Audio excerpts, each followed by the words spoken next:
maybe for some of you, you kind of used your imagination. You would play house or you would play school. How many of you like to build forts? Like, just so you know, forts are still a fun when you're an adult. Not Fortnite. Maybe for some of you, maybe your fun, like maybe your imagination was put more towards writing stories or creating stories. Maybe for some of you, you use your imagination and you build worlds in Minecraft. So, I'm not ashamed to say I dabble in Minecraft. I own the game. And I play it sometimes. So, but rein it back in. So when I was a kid, I would use my imagination to create these worlds for my action figures, for whatever was going on. Running around the yard with a fake gun, shooting fake people. Like I just used my imagination to create these worlds, to create these stories. And as I read through the book of Genesis, especially the beginning of Genesis, I can't help but think that God was probably doing the same thing. Like as he's creating the world, he's setting up this scene. Like he's using his imagination, he's setting the scene, and he's developing characters. Just like I had dialogue between my action figures, like God is thinking out like who are the characters going to be that live in this world that I'm creating. He's imagining storylines that are gonna happen in this world that he's creating. And what he did is God took a dark void, he took nothing, and he turned it into the perfect setting for the characters in his story.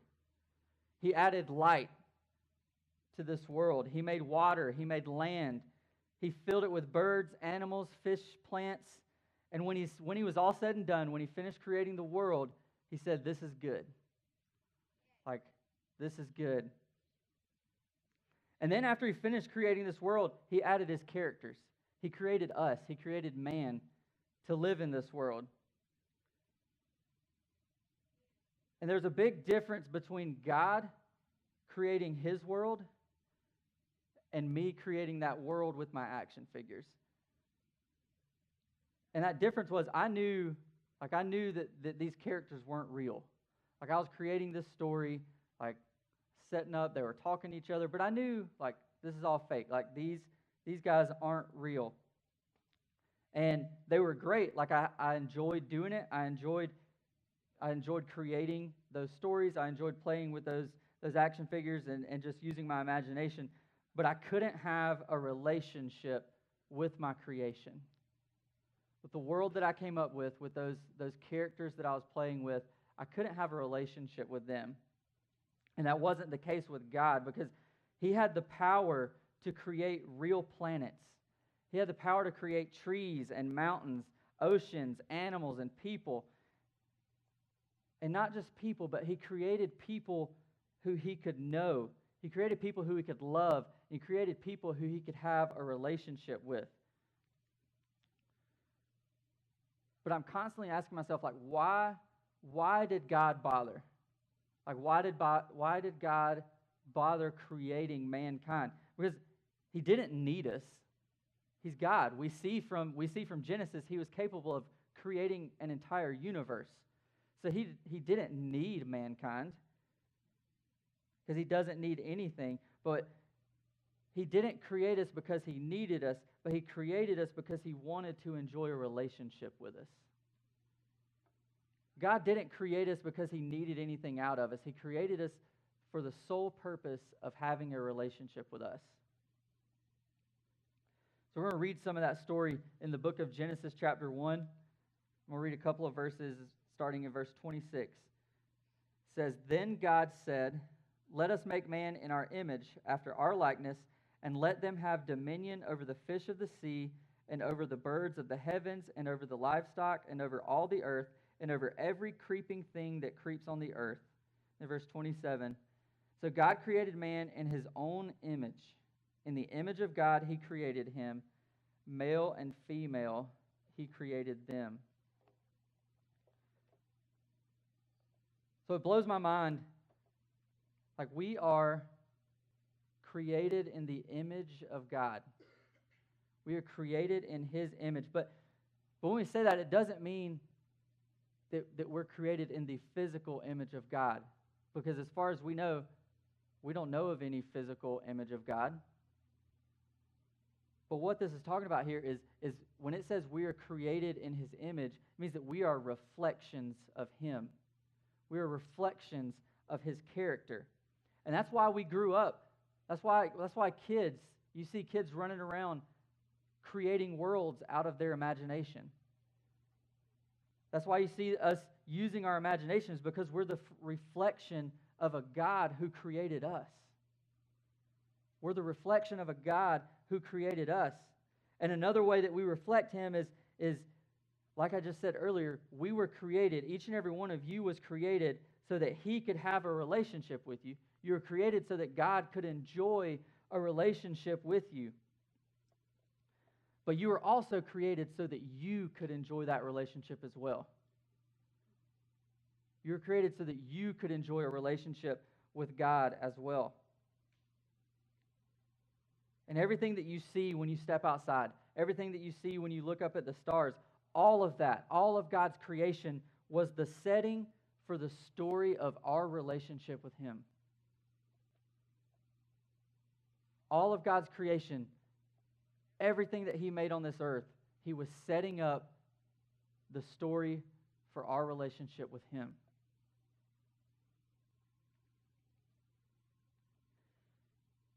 But there's a problem with that sometimes. There's a problem with this idea of us sharing a relationship with God. And the problem is sometimes it feels a little long distance. Sometimes it feels a little difficult to have that relationship. How many of you have ever been in a long distance relationship?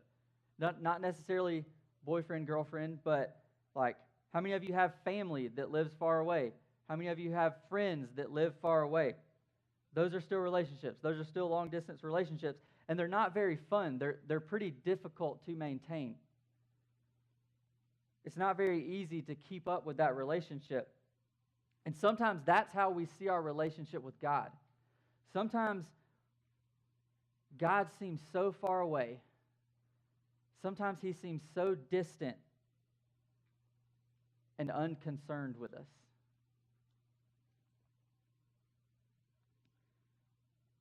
But what we're going to talk about tonight is that God isn't into long-distance relationships.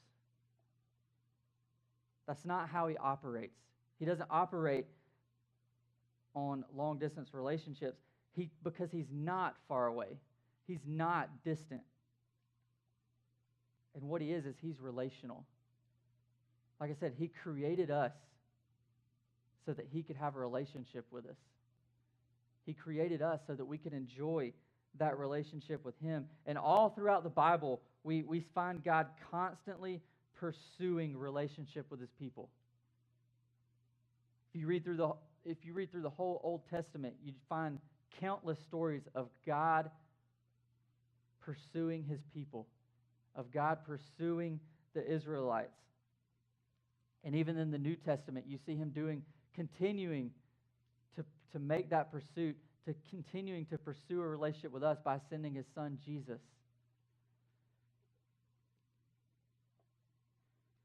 I'm going to read from the book of John, chapter 17, verse 3. This is Jesus speaking. It'll be real quick, so you don't have to bother looking it up. It's on the screen. It says, "And this is eternal life, that they know you, the only true God, and Jesus Christ, whom you have sent." Guys, you were made for one purpose. You were made for the sole intent of knowing God and knowing Jesus.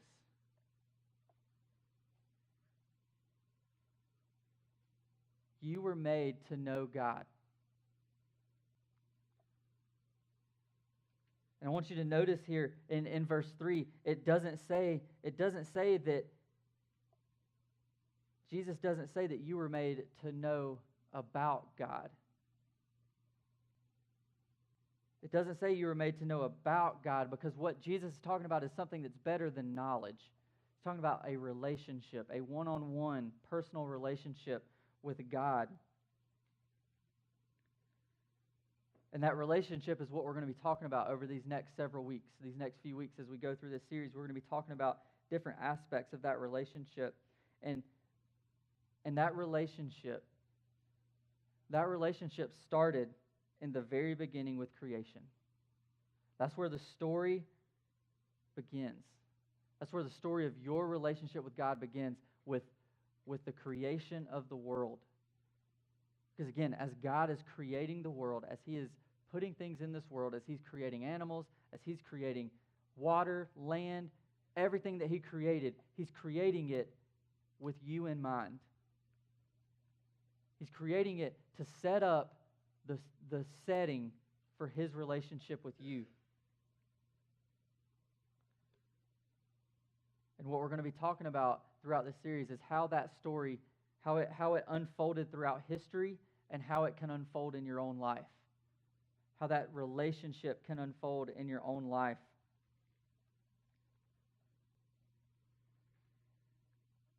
Because each and every one of us, you, me, everybody in this room, was made to know God.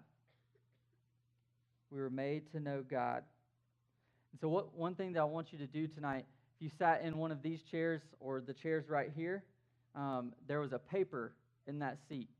If you guys will take that paper and if you have a pen, get one. There should be one in the back of the chairs. If not, try to borrow one. If you don't have one of these papers, raise your hand for me.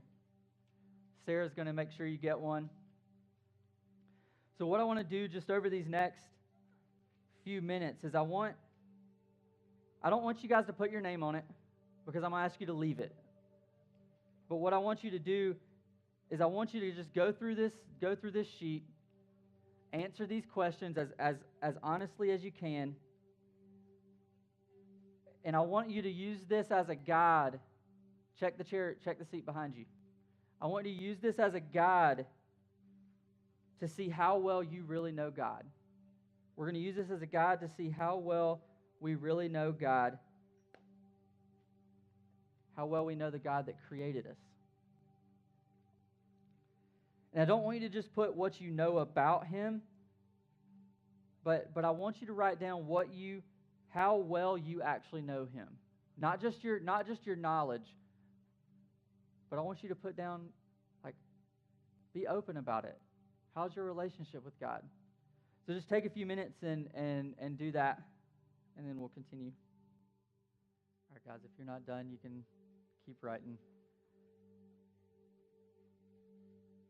But what I want you guys to know is that you were made to know God. If you walk away tonight not hearing anything else I say, I want you to remember that you were made to know God. And I hope that you do know Him. If you do, I hope that throughout this series you continue to get to know Him better. But if you don't know Him, I hope that you'll choose to begin that relationship with Him today.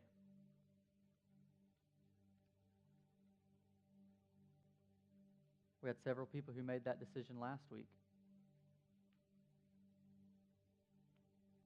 What I want you guys to do is, as we go into this next song, if you're not finished with that paper, don't worry about standing for worship. Get that done. And once you finish, just leave it in your seat. As you leave to go to your small groups, just leave that paper in your seat. And as we go out this week, like I said, we're going to close out this one last song. As we go out this week, I want you to take note of the world that God created for you to enjoy. I want you to take note of the things that God placed in this world, because He placed them there with you in mind.